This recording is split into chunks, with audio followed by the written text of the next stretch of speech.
Welcome back, I'm George, and in this video I'm going to show you every single camera setting for the Galaxy S25 Ultra, so you can go from pictures that look like this to pictures that look like this. Now, without further ado, let's begin by opening the camera app, then tap right here, and then tap on the settings icon to access the photo and video settings. As you can see, we first get the option to scan documents and text, which I always recommend you turn on, since it's an added-on functionality that doesn't bother you when you don't need to use it. Same goes for scan QR codes. I also recommend you turn it on. Then you also have shot suggestions, which is going to use AI to determine what is the best angle for the camera in order to get the best photos and videos. If you want to see it in action, it looks like this. As you can see, there are two crosses, one in the center of the frame, and then the suggestion cross sort of guiding me toward the best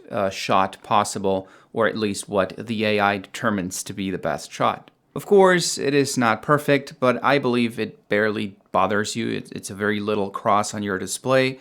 So yeah, it's a nice thing to have when you're taking photos and videos. A little bit below, we have intelligent optimization, which is going to determine the amount of processing and time the phone takes to capture the image or video. In this case, we have three options, as you can see, from minimum to medium to maximum. But you have to be careful because even though maximum is going to give you the best image quality, it is also going to take the most amount of time to take pictures. So if you tap on the minimum, your pictures are not going to be the best quality, but you can take them very fast.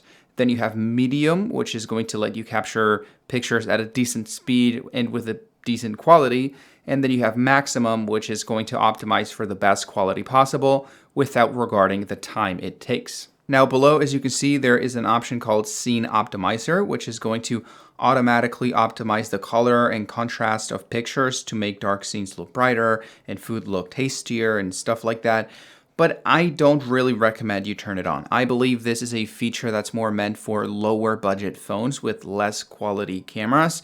But the S25 Ultra has really good cameras, and I don't think it needs this extra help, which can also sometimes make things look a little fake. But anyways, back here to the main camera settings page, if we scroll down, we have the option to choose whether we want to swipe the shutter button to take a burst or swipe the shutter button to create a GIF. In this case, if you select burst and then you swipe down on the shutter, you will be able to create a burst of photos up to 100. But if you select a GIF and you do the same, although it is going to have the same animation, at the end that will turn into a GIF, combining all of those burst photos you took before. I always recommend you leave it at burst because you can always turn that burst of photos into a GIF later.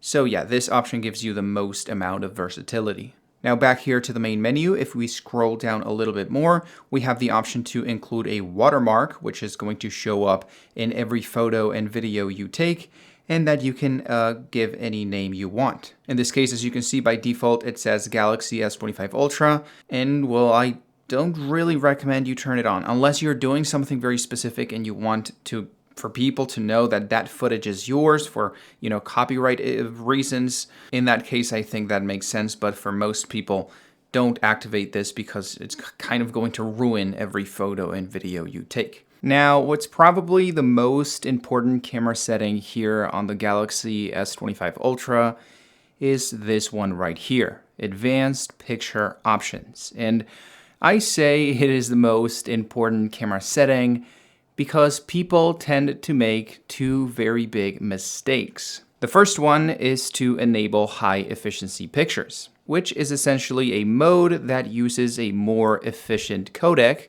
so pictures take up less space on your gallery. Now, the problem with this format is that first, it is not very compatible with other devices, meaning if you try to send this to your computer or if you try to edit the pictures you take with third-party software, they may not work because of the special codec. And second, because it has a little dent on image quality. So they are going to take up less space, but they are also going to look worse. And well, that being said, The second mistake people make here on advanced picture options is to tap on Pro mode and enable the RAW format. Because even though on paper it can give you better results, the images are going to take up 10 times more space on your gallery, and you can only take advantage of those better results if you know how to edit those images properly. Like, you have to know what you're doing. So yeah, if you're a normal person, the ideal format for your pictures is this one right here, JPEG, the classic format for pictures on phones. I personally don't suggest you use the RAW format unless you know what you're doing, and that you don't use high efficiency pictures unless you're very tight in terms of internal storage. Now, if we scroll down a little bit more, as you can see, we have two options for selfies. The first one gives you the option to not invert your selfie photos and videos after you take them. Because I think we've all been there where, you're about to take a selfie, you think you're looking good on that image, but then you take the selfie and you go look at that selfie on the gallery, and you don't really look that good because the phone inverted the image. This option essentially makes the phone not invert the selfie, so you look exactly like you did on the viewfinder. And well, we also have the option, very useful by the way, to swipe up or down to switch between the rear and front facing cameras. So as you can see, when that option is enabled and we swipe up or down, we can swipe between the front and rear facing cameras. Then as you can see below, we have three options for videos. The first one is auto FPS, which is going to let the phone switch between 30 FPS and 60 FPS automatically, depending on the lighting conditions. Although if you're trying to take more professional videos, I suggest you turn it off because that footage is not going to play well with video editors, and it's not going to look very cinematic, so to say. Then we have the option to enable video stabilization, which I always recommend you turn on. It is going to make your footage look a lot better. And then below here on advanced video options, we can choose between high efficiency video, which once again is going to compress the files more, making them take up less space on your phone, but also have a little bit less quality. And then we can choose H.264 or most compatible, which is going to create larger files that are going to look a little bit better.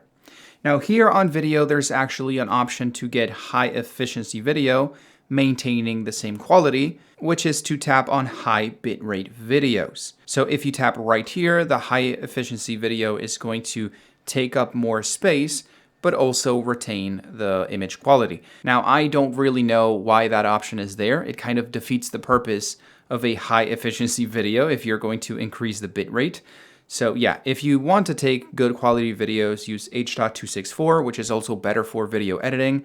And if you want to take less quality videos, but that take up less space, tap on high efficiency, but disabling high bitrate. Then you also have the option for HDR, which I'm not a big fan of it because it can look great in some instances, but it usually creates fake looking videos, and it's also a pain in the butt to edit. If you're trying to take that video from your phone and put it in a video editor on your computer and edit that footage, yeah, don't use HDR. Not recommended. And well below, you also have the option for log, which is a logarithmic profile. It is essentially going to capture a very special looking type of footage that's meant to retain all of the details on the highlights and the shadows and everything. So you can then edit that footage and make it look exactly how you want. This is generally what's used in professional environments like, high-end YouTube videos or TV shows. So if you're a normal person trying to capture normal video, don't ever turn log on. Even though you see, professional people yapping all the time about how great logarithmic is, that's for professional people that are going to then edit that footage with professional color grading applied. If you don't know how to color grade your footage, then never turn logarithmic on. Then as you can see below, we have some audio options like zoom in mic, which is it's very cool. Essentially, it is going to capture the audio of the thing you're shooting at. So if you zoom in on a very specific thing, like an animal, the phone is going to capture the audio only of that animal and block everything else. Then we have 360 audio recording, which in my opinion is kind of a gimmick. I don't recommend you turn it on, especially if you're going to edit the videos you capture with this phone. And then we have audio playback, which is going to allow music and other audio to play while you record video. I think we've all been there, you're listening to music and then you want to capture a video of something and the music automatically stops playing. Well, if you tap on audio playback, that's not going to happen ever again. But anyways, back here on the main camera settings, if we scroll down a little bit more, we have some very essential settings like tracking autofocus. If you turn this option on, you will be able to make the phone sort of focus on a specific subject, even if it moves. So as you can see as a little demo, if we turn this feature on, we can track a specific object, focusing on it all the time, even if it's moving. So if you're trying to capture a specific subject, like a person or an animal, and you don't want the phone to automatically lose focus, because autofocus is sometimes a little bit unreliable, you can turn this on and you can make sure that that thing you're trying to make a video of is always in focus and is always the main subject. We then also have the classic composition guide functionalities, which are the grid lines and the level. As you can see, the grid lines are these 4 lines separating the display in 9 square, which is going to help you better compose your images. And the level is this thing in the middle of the phone. That's essentially going to let you line up your shots so they are perfectly vertical or perfectly horizontal, and therefore take better photos and videos. Below, you can enable location tags, which is essentially going to capture the location information of the photos and videos you take. So if you go to Paris and you take photos and videos with the location tags enabled, you will be able to know exactly where you took those images when you swipe up on those images in the gallery. But anyways, that said, let's move on to what many people believe is the most important setting in the entire camera settings page, which is this one right here, settings to keep. This is going to essentially let you keep all of the settings on the camera even after you close the app or you leave the app.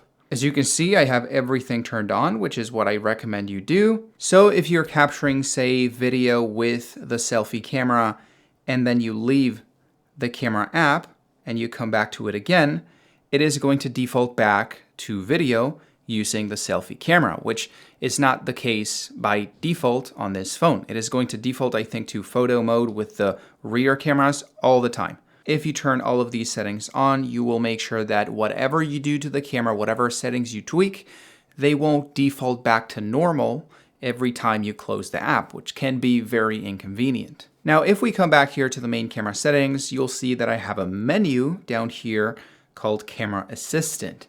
And it is very likely that you don't have that menu on your phone by default. And that is because to access the Camera Assistant, you have to download it first on the Samsung store, which is this app right here. So let's tap Camera Assistant. I think by default, there it is. It shows on recent searches. And there it is. It's this app right here made by Good Luck Labs, which is Samsung's camera team, I think. You just have to tap on download, and in a couple seconds, it'll be installed on your phone. And well, once that's done, you can tap on play, and it will automatically send you to the Camera Assistant settings. To be honest, I'm not really sure why this is not enabled by default on Samsung phones. I mean, it is free, it is easy to download, and it gives you a lot more functionality, as you can see, for your camera. So yeah, kind of weird that you have to download it off the Samsung store. But the good news is that once you download it, it automatically, installs on your camera settings page, and you get access to all of these new settings. Now, to be fair, most of these settings are more finicky. They are not as broad as the ones we saw on the main page, but there are still some interesting things we can do here to get better image quality. The first one right here at the top is picture softening, which I think by default is set to medium or off, but I always recommend you set it at high. Now, a lot of people get scared when I talk about picture softening because they think now their photos and videos are going to look blurry and in less resolution, but that's simply not the case. What this is doing is counteracting all of the extra sharpening, artificial sharpening, by the way, the phone does to your images. So they are going to look more, natural, more professional, like what you would get on a DSLR camera. Now, a little bit below, we have distortion correction, which is going to automatically fix bowing or bending lines caused by lens and perspective distortion. And once again, a lot of people get scared about this because they think that's going to mess with the proportions on the image. It's not the case. It is a very soft and subtle effect that's mainly going to apply when you take ultra-wide images, which are the ones that get most distorted, and it's not even that effective. It essentially lowers the amount of distortion of your ultra-wide images. I always turn it on, and I found it makes the images look better. Now, probably the most important setting here on Camera Assistant, at least for photo quality, is this one right here, prioritize focus over speed. If you turn this feature on, the phone is going to make sure that everything is in focus before you can take the shot, essentially increasing the amount of time it takes to take a photo, but also increasing the amount of quality of your photos. If what you're after is the best image quality possible, I highly recommend you turn this on.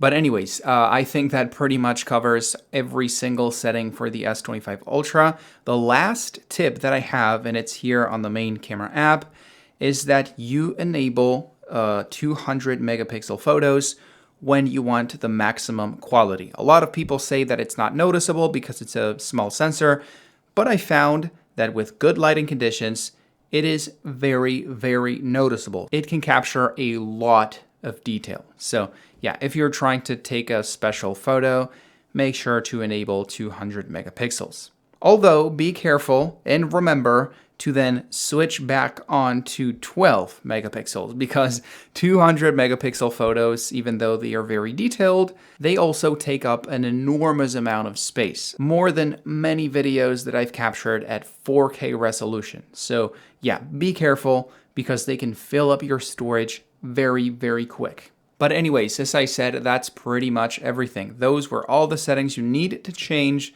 for the best photos and videos. If you have any questions or remarks about anything that I said in this video, please tell me in the comments. And if not, I hope to see you again very soon in a new video. Peace.